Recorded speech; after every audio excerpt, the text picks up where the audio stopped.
Okey, Assalamualaikum semua. Alright, so projek raya tahun ni saya nak buat dekorasi lampu raya.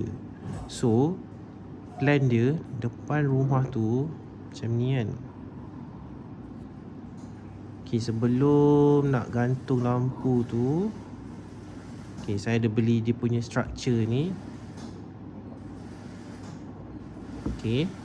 Now, konsep lampu raya tahun ni saya ingat depan ni saya nak buat warna biru. Okey, sebab apa biru?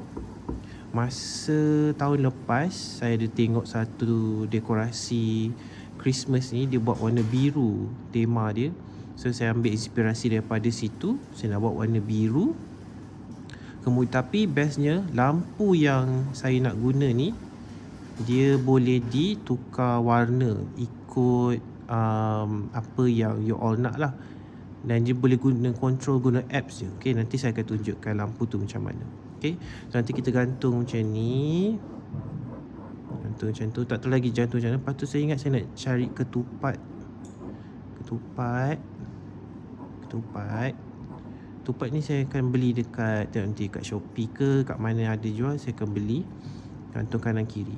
Okay, so ini plan yang utama lah. So nanti ada lagi tempat-tempat lain tu kita akan letak lampu solar. Okay, kenapa saya guna lampu solar? Sebab mudah nanti kalau nak on off automatic je. Okay, automatic.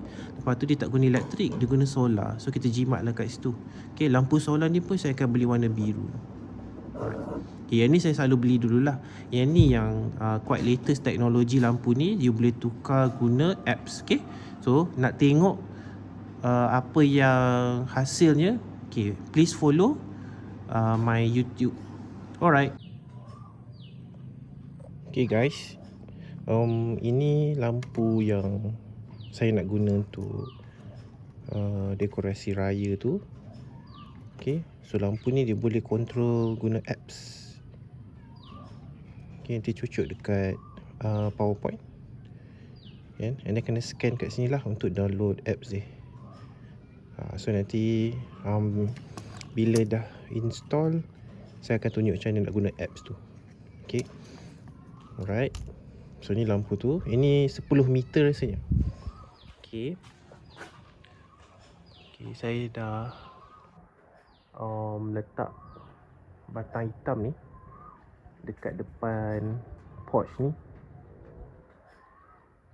Okay, so yang ni nanti kita akan gantung lampu tu lah. Senang. So saya malas nak gerudi tiang ni. So nanti lepas habis raya tu kita boleh buka balik lah. Kita boleh simpan dan guna balik. Okay, so kita ikat je dengan kabel tight ni kan, senang nanti nak buka ke nak apa. So kabel tight ni beli kat kedai Eco. Dan kita ikat dekat batang hitam tu je lah. So nanti kita akan buat design sikit lah kan. So nanti nak tengok macam mana rupa dia, nanti tengok the next video. Okay, ni update sikit. Okay, design lampu tu ikut cita rasa masing-masing lah.